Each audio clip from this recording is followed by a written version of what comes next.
Ang KNN ay hatid sa inyo ng UNICEF.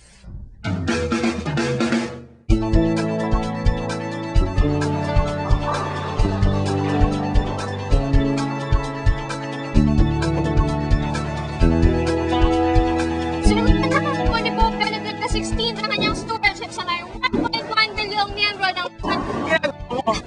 Pwede na ba?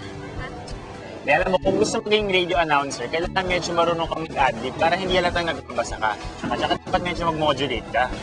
O, mag-example ako, pero pumikit ka para kunyari nasa radyo ako. Sige. Okay Pinapanood kayo ng KNN. Kung inyong lingkod, na si Atong Maracalyo, nagdala sa inyo ng pinakamagong balita tungkol sa mga Okay, paano ka naririnig ka lang eh? ano ba? Pinapanood kaya ako ng mga yan, no? Oo, kita mo? Sige na nga. Ang susunod na report ay tungkol sa isang radio broadcaster. Mukhang madali. Gigising ng maaga, magbalita. Pero alam niyo ba, malaki rin ang responsibilidad ng mga radio broadcaster para magdala ng tamang impormasyon. Sa report ng Camarines Norte Bureau, ikukwento sa atin ni Rhea kung paano nakakatulong ang isang radio broadcaster sa isang komunidad.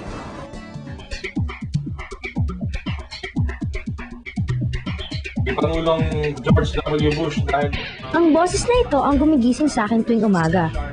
Ito ang boses ni Kuya Sherwin Asis, isang radio broadcaster. basically ang broadcaster is nagbibigay ng mga balita, nagbibigay ng mga information sa tao.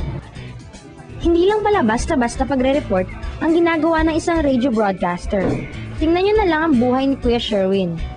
Maaga siyang gumigising dahil alas 6 pa lang ng umaga ay nasa istasyon na siya para maganda para sa kanyang 6:30 program, ang Bicol Target. Commentary, news analysis. So kinakailangan talagang mahaba yung preparation for that.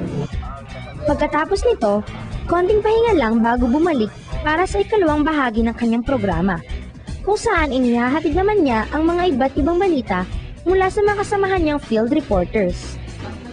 Matapos ang isang araw ng pagtatrabaho, ano kaya ang feeling ni Kuya Sherwin?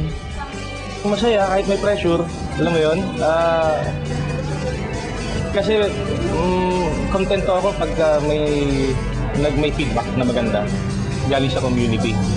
Kunyari, may isang issue na nabigyan ng solusyon ng DCMD, yun ang napakasarap na feeling. Doon mo mararamdaman yung yung parang belongingness mo sa community. Kasi pagka nakapagbigay ka ng isang solusyon sa isang particular na issue, ma-appreciate ka eh. Pag na-appreciate ka, hindi ka makakalimutan. Kuya, ano po ba yung pwede ninyong ipalo sa mga kabataan na nag-a-aspire na maging katulad ninyo? Importante, goal-driven ka. Kung may goal ka talaga and yun ang ginagawa mong gabay para maging matagumpay sa iyong buhay, no?